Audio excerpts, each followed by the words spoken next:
Humans strive to become stronger. They constantly struggle to grow more for the sake of others. They rise to the occasion.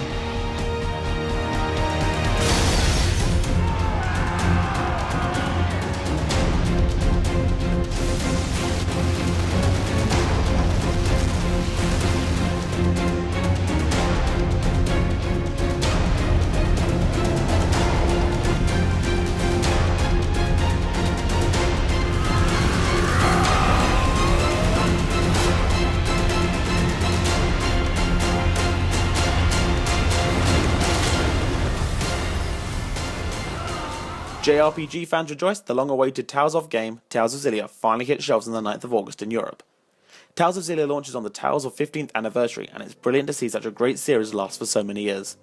So without further ado, let's take a look at the latest entrance to the series, Tales of Xillia.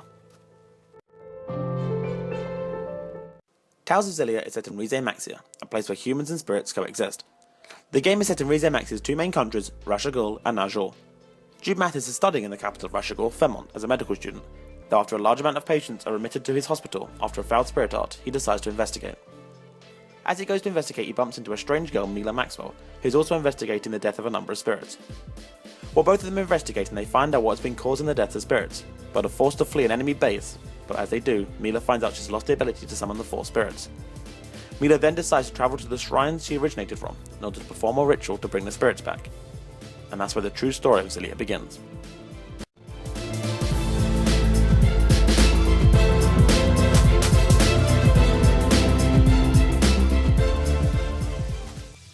A great feature in Tales of Xillia is that you're able to choose who you wish to play as throughout the game.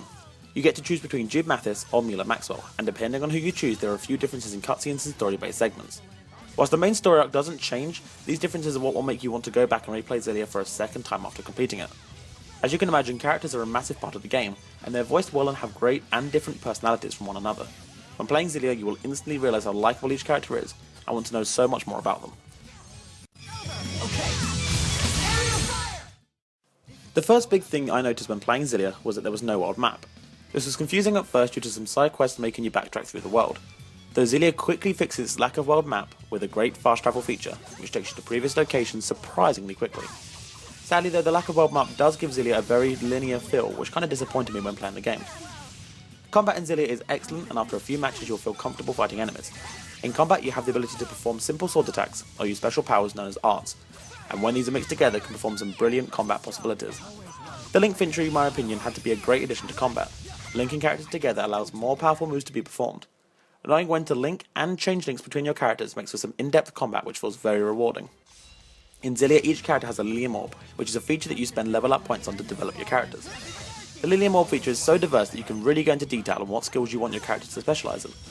Personally, I think this was an excellent choice instead of the typical level up scheme used in most JRPGs.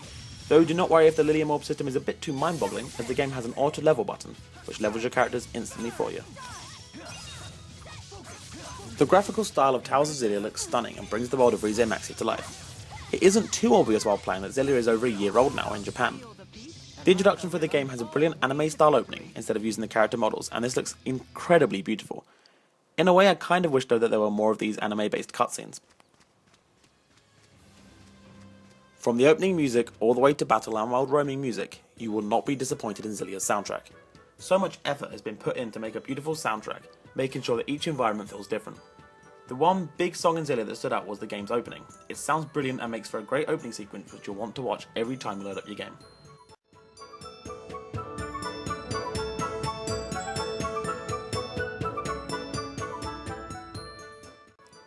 As of now, I've played 40 hours of Tales of Xillia, and I've been playing as Mila, and I still haven't had the full experience.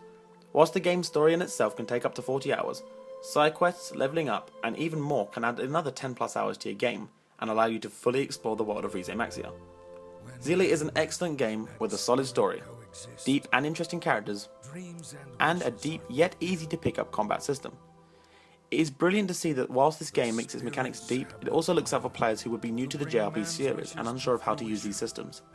Whilst the game does show some of its age, it does well to hide it with its gorgeous art style. If you're a fan of the Tales of series, you'll definitely want to pick up this game.